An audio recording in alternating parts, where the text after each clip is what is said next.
प्रणाम भगवान। ओम श्री गुरुवे नमः। ओम अज्ञानतिमिरान्धस्य ज्ञानाञ्जनशलाकया चक्षुरुन्मीलितं येन तस्मै श्रीगुरुवे नमः। ओम शांतिः शांतिः शांतिः। ओम ब्रह्मज्ञान और इसकी साधना द्वारा स्वामी अखंडानंद सरस्वती जी महाराज द्वारा भगवान स्वामी जी अविभक्तम च भूतेषु विभक्तम ईव च स्थितम की व्याख्या कर रहे थे। स्वामी जी कहते हैं कि माना कि यह ब्रह्म का ही निरूपण है, क्योंकि ब्रह्म और क्षेत्रज्ञ एक ही है, लेकिन ब्रह्म का लक्षण तो जन्म आद्यस्य था करके सूत्र वर्णन करते हैं, और यतो वा इमानि भूतानि जायन्ते करके श्रुति निरूपण करती है। यह तो तुम्हारा बह्यन्तश्च भूतानाम इत्यादि यहाँ ब्रह्म का वर्णन है। वह उपयुक्त श्रुति सूत्र के लक्षणों के साथ समन्वित है कि नहीं। तो 16वें श्लोक का जो उत्तरार्ध है, भूत भर्तृच तद्ज्ञेयं गृह्णीषु प्रविष्णुषु च, उससे यह प्रश्न, इस प्रश्न का उत्तर देते हैं कि समन्वित है।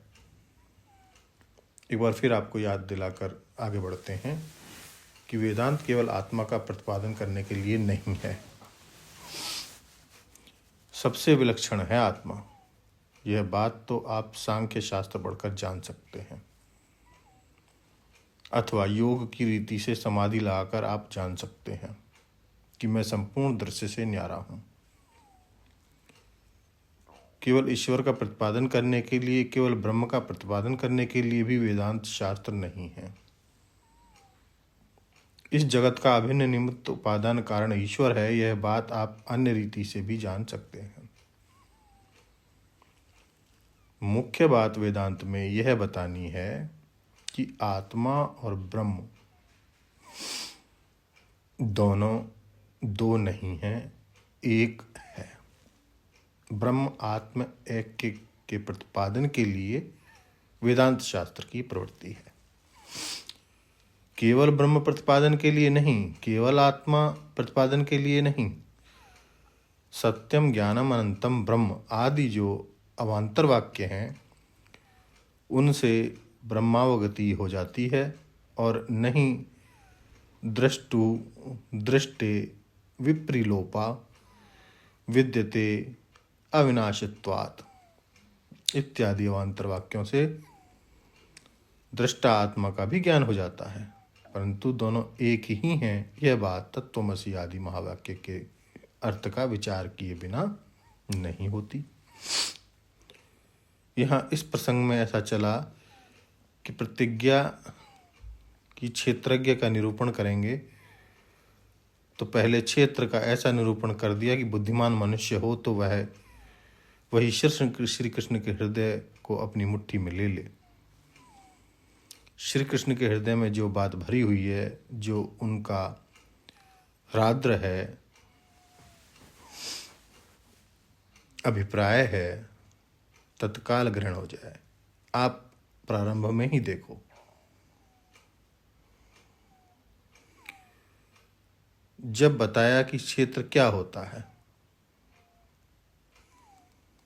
महाभूतानि अहंकारो बुद्धि अव्यक्तम एव च।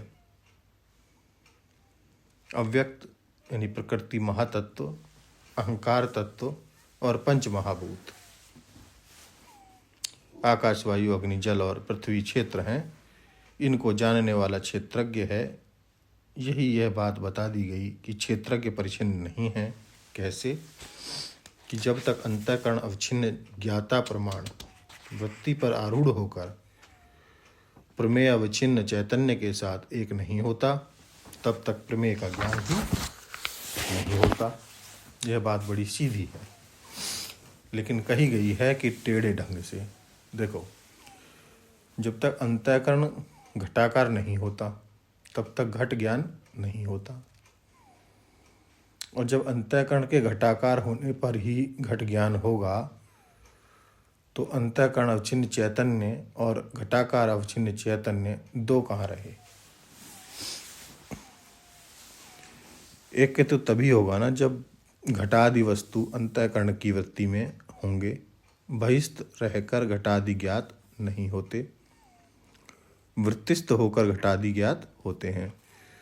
और जब वृत्तिस्थ होते हैं तब घट अवच्छिन्न चैतन्य, वृत्ति अवच्छिन्न चैतन्य और अंतःकरण अवच्छिन्न चैतन्य ये अलग अलग कहाँ रहेंगे, माने ज्ञाता, ज्ञान और ज्ञेय इस त्रिपुटी के रूप में एक ही चैतन्य होता है। यह ज्ञान की प्रणाली है।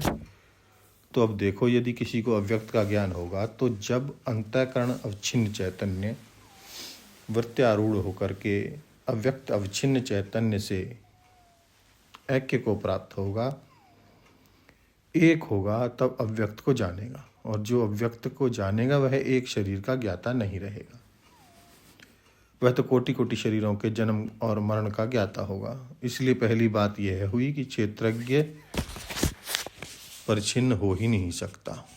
इसी ऐक्य का प्रतिपादन करने के लिए वेदांत की प्रवृत्ति है।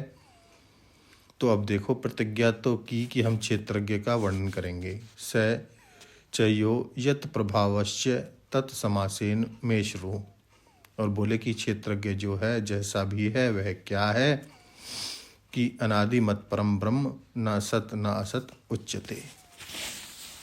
व्याख्या को और आगे बढ़ाएंगे भगवान अगले सत्संग में। ओम शांति ही शांति ही शांति। प्रणाम भगवान।